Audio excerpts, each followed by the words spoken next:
It's a great year for games thus far. Whether you're looking for titles that set new visual standards, expansive worlds, or incredible stories, it's also been a year of memorable boss fights with larger-than-life conflicts and clashes that must be seen. Here are 15 of the best boss fights of the year so far. Spoilers follow for titles like Final Fantasy XVI, Hogwarts Legacy, Dead Space Remake, The Legend of Zelda Tears of the Kingdom, Star Wars Jedi Survivor, Horizon Forbidden West Burning Shores, and more, so beware. Bahamut, Final Fantasy XVI.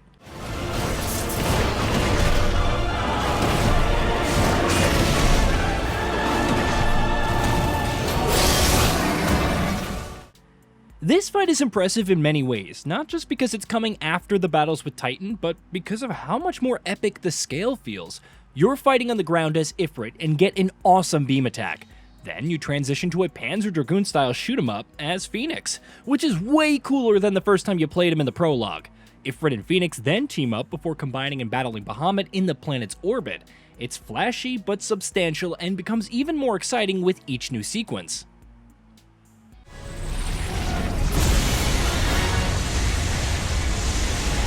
Not today. Come on, Joshua!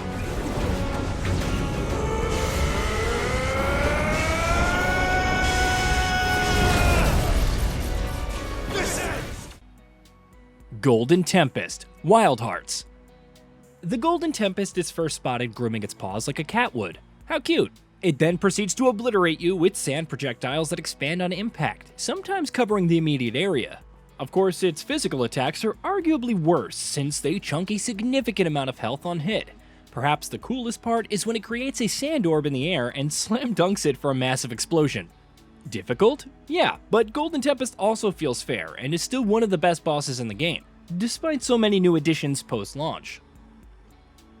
Metroid Prime Remastered. Metroid Prime isn't just one of the greatest bosses ever made, it's also one of the toughest in the genre. That still holds in Metroid Prime Remastered as it adapts to your attacks and even changes forms as the battle progresses, requiring different weapons, scanning modes, and more to succeed. It's an exceptional final boss that tests your mastery of every mechanic and doesn't overstay its welcome.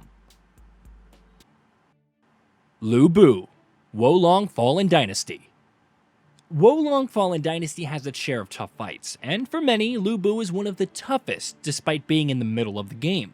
He starts on horseback, riding around, firing arrows, and leaping into the air to slam back down. While things seem like they'll be easier when he's knocked off, Lu Bu doesn't miss a beat, firing off rapid shots and unleashing flaming spear strikes that deal massive damage. His horse is also running around during all this and can hurt you if you get in its path. Even with Kakao and Guan Yu fighting alongside you, Lu Bu takes on anyone and everyone without missing a beat. Leviathan Remnant, Dead Space Remake. Entering vacuum. Entering zero gravity. Manual targeting enabled.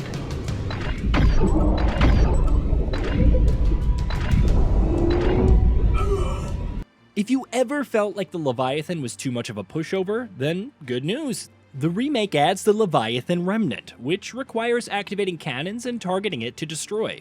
More than combat, it's a showcase and test of your zero-G traversal skills as you float from one objective to the next to deal damage while avoiding the Remnant's projectiles and even traverse a minefield before taking it. Rockfort, Hi-Fi Rush.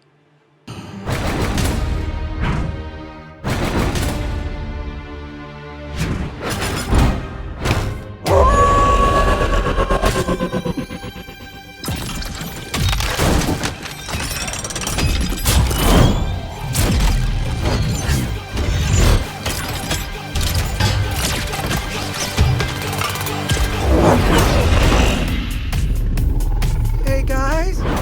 Hi-Fi Rush is full of incredible boss battles, but there's something about Rockfort. Maybe it's the high-powered, sleek-looking mecha wolf suit, or him moving around quickly using hit-and-run tactics. The fight eventually progresses to other areas as you call in Corsica to help during a rhythm minigame, dodge laser nets, and avoid attacks from below in a giant vault with gold coins. Best of all is the ending, where Rockfort gets his just desserts. Time to cash my check by taking you out!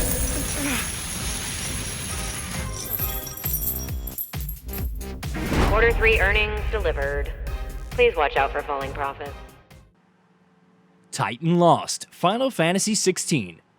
If any battle could emulate the feel of the old-school God of War games, it's Titan Lost in Final Fantasy XVI. Fresh off of a knockdown, drag-out brawl with Titan, Hugo Kupka absorbs the surrounding aether and becomes absolutely massive, towering over Clive and Ifrit. What follows are auto-running sequences firing boulders out of the sky and cinematic moments as Ifrit jumps from one stone tentacle to another and turns them against Titan Lost, culminating in a crazy final attack. The crazy part is that the battle continues beyond this and still manages exceptional heights in epicness. Primordial Malzeno, Monster Hunter Rise Sunbreak. As the last free monster added to Sunbreak, Primordial Malzeno is a force to reckon with. It has similar attacks as the original while mixing in new combos with its wing swipes and tail lashes. When powered up, it begins unleashing beams, flames, rupturing the ground, and much more in this over-the-top display. It's overwhelming and almost a force of nature, which fits well with its almost uncontrollable destructive power. Ultima, Final Fantasy XVI. Breaking down every part that makes this fight great, that would take a while, but long story short, it's everything that a final boss should be. Challenging, but also testing your knowledge of all of the dominant fights thus far. Epic, as seen in the Icon battle when it unleashes swaths of its beams and attacks. Above all, however, it's fun, and that final single punch for 9,999 damage, whew, the highest in the game, it is just satisfying.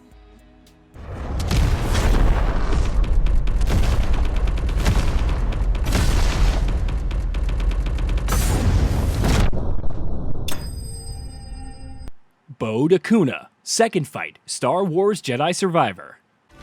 I will decide what's best for my family!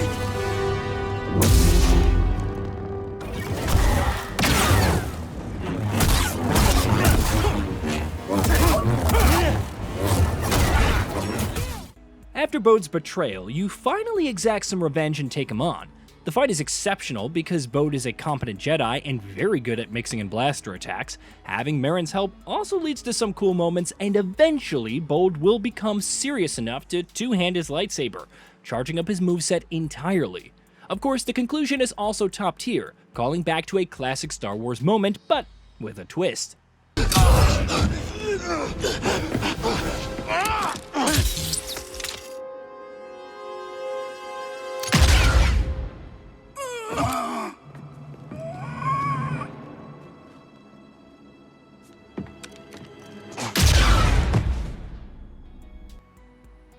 RANROK Dragon, Hogwarts Legacy. RANROK Dragon is the final encounter in Hogwarts Legacy, and it moves from one part of the stage to the next, attacking and encouraging you to give chase, adding to the big fight feel. When there's nowhere left to run, it starts unleashing a massive damage field alongside its breadth of attacks and projectiles. It'll even land on the ground and attack up close, necessitating staying on the move and attacking. Horus Titan, Horizon Forbidden West, Burning Shores.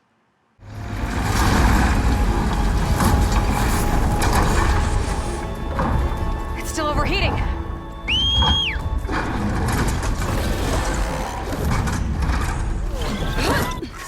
He's heading for the bay! He's gonna use the sea to cool the Horus down. Guerrilla Games was touting the power of the PS5 and how essential it was for one particular sequence in Burning Shores. That sequence is the battle with the Horus Titan, a powerful machine responsible for the old world's collapse. Aloy has to move to keep up with it, firing at vents and exposing its weak points before climbing up its tendrils and dealing more damage. It then transitions into a straight-up brawl as the Horus Titan slams its legs down while firing projectiles. The sheer spectacle of the fight is undeniable, and feels like a step up over the base game's final boss. Ganondorf, The Legend of Zelda, Tears of the Kingdom. This fight is so great because it starts on 101, and Ganondorf shows off his exceptional swordplay and uses Link's tactics, like Flurry Rush against him. Of course, he calls in some clones in Phase 2, but then the sages show up to even the odds. It's all just the precursor to the real epic final battle with the Light Dragon showing up to save Link. And the two work together to take out Ganon's dragon form and end him for good. In terms of mechanics and sheer awesomeness, this fight had it all. Astaroth, Diablo 4. While the Uber boss may be most people's pick due to its difficulty and patterns, Astaroth is still an enjoyable fight. It's set in Karagor, as innocents are burned to death, emphasizing the situation's urgency.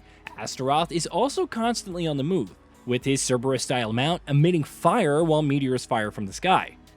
He can be a pushover when geared properly, but it's still fun, especially given the emotional stakes involved. JP, Street Fighter 6. JP isn't an end boss in the traditional sense. He's playable from the start, unlike M. Bison or Akuma were in their first appearances. However, he'll often show up at the end of several routes in arcade mode as the final challenge. Given his skill as a zoning fighter, setting up portals and attacking from range, keeping you guessing all the time, he can be an exceptional threat. Bump up the CPU level to the max and experience true terror as you get hit from every angle without much chance to fight back. His victory animation, where he casually steps over you without a care in the world, that's just salt in the wound. Hey, did you know that we at GamingBolt upload new videos every day? Stick around, drop a like, subscribe, and hit that bell, and let us know what kind of content you'd like to see in the future with a comment below.